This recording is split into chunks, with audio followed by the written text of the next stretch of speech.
Hey everyone, welcome to the Stronger Women series with Livestrong.com. I'm Michelle Vartan. Welcome to Facebook Live with Livestrong.com.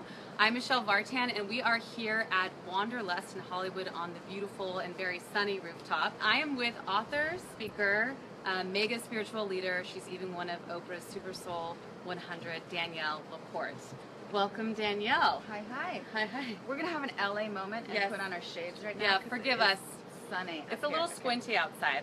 Okay. Hi. I'm here with a woman who can help you turn your life around. She's an entrepreneur, philanthropist, and the host of Marie TV, Marie Forleo. Welcome, Marie. Thank you so much. It's so great to be with everyone. Marie is one of Oprah's Super Soul 100, and she helps educate people on how to find a life-changing job or career they will genuinely love. So what we're going to talk to her about today is how to love your job. And if you don't love your job, how to recognize the signs that it's time to get out. The thing that I got out of what you just said is if you're having a really strong craving, whether you're pregnant or whether you're not, we all have cravings, think about it before you go for the soda or the candy. Think about what it is you're craving and figure out how you can find that in a healthy... Exactly.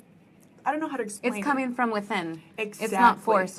You're doing what feels natural to you. Exactly. If you're out there, if you're somebody who wants to become a fitness trainer and you want to set up a boot camp and nobody shows up, guess who it happened to?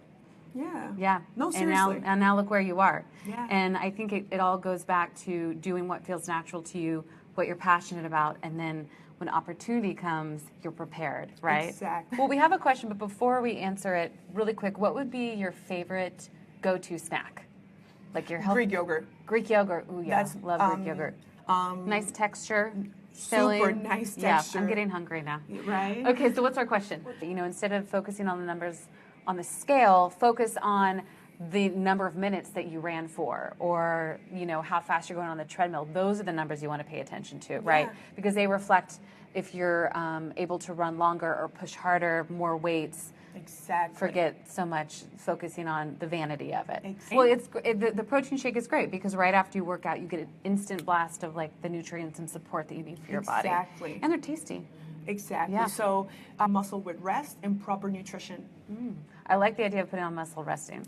Oh, yeah. Okay, I think we have one last At question. the end of the day, it's not the protein shake. It's the fact that you stopped or that you're eating. Don't blame the protein shakes, is No, what you're don't saying. blame Yeah. me. I have one last question for you, and you can think about this for a second, because it's a big one. Okay. If there was one message that you wanted to send to the world today, or to all your followers, what would that be? Oh, I don't have to think about it. I already know. All right. All right. Our video on demand workout, so you can do whenever you want to.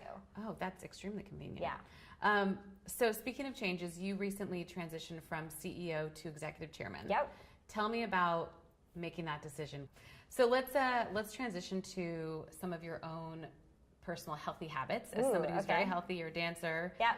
I assume you take classes. Yep. On Class Pass. Okay. Every day. Had to ask that one. Yeah. Sing memes. Some of the ways they describe moves, Yeah. you're like, I'm tucking and I'm bending and pulsing. I don't know. Right. I don't know what's happening. My whole body's just convulsing and I don't know if I'm doing a now workout. I feel a bit of a sweet tooth, so I'll sometimes always eat like butterscotch candies or gummy bears when I can throughout the afternoon. And then you'll just go take a class afterwards. Yeah, So exactly. it doesn't matter. I can get like 7 to 8 hours of sleep a night, and like yeah. if I don't, I need to like somehow make up for it. I know you're about to have a kid, so I'm not sure how that's gonna go. No, I'm trying to like bank a lot of hours right now. Yeah. Jess is asking, what are your predictions for 2017? I see an asteroid Here's coming. your crystal ball. I love that, a professional asker, and you have to be unapologetic about it. Just go for it. For people who have, let's say, found their passion, they're ready to start their business, but they're stuck. Whether maybe they don't have the right resources, financial resources, the right connections. What are ways that you can pave the way for your business when you really don't have much support? Yeah, well, nobody has support when they start. So your business into a way of, just be super cheese about this, really making the world a better place. Yeah, serving others. Yeah. I love that. If that's not motivating enough, what is?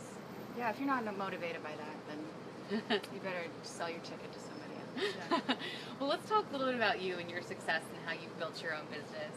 What do you say to women who think to themselves, how dare I be successful? Oh. You have so many great messages today, but if there was one message that you would want to spread across the world today, Yes. what would that message be for you? Doing what we're really meant to do in this world. Yeah, I really want to talk about your hip hop career, but I'm going to try to stay on topic. You're happy in a job, you have this feeling of being needed. Yeah. And that really hit home because that's a really good indicator. Like, I'm needed, I have a purpose. Yes, meant to do. Oh, yeah. And that big uncertainty gap was huge, and I think that's where a lot of us get stuck. Oh my gosh, that sounds so familiar. I'm sure a lot of you out there are familiar with that feeling of this doesn't feel right, but I don't know what moves to make from here, which we'll get into that. But we actually have a question.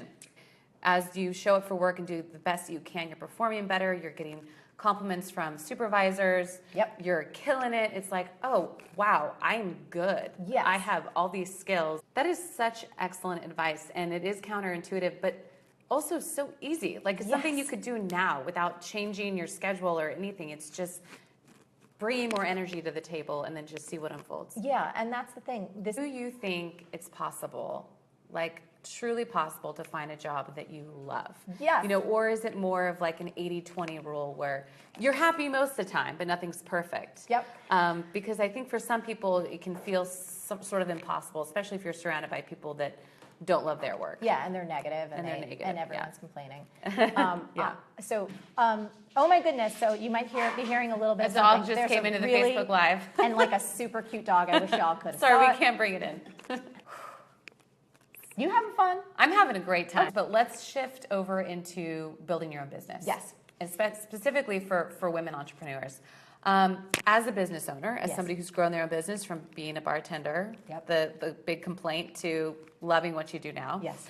What would you say were like maybe the 2 or 3 biggest assets to you as you grew your business? Like, what are the most important things that a business owner needs? And perhaps gender plays a role, maybe it doesn't. Have this one title, but sometimes that can be one of the most unnatural things to do. As humans, we have so many different interests. Yes. And so to meet somebody who has 5 different careers and is making it work is like, that's awesome. Yes.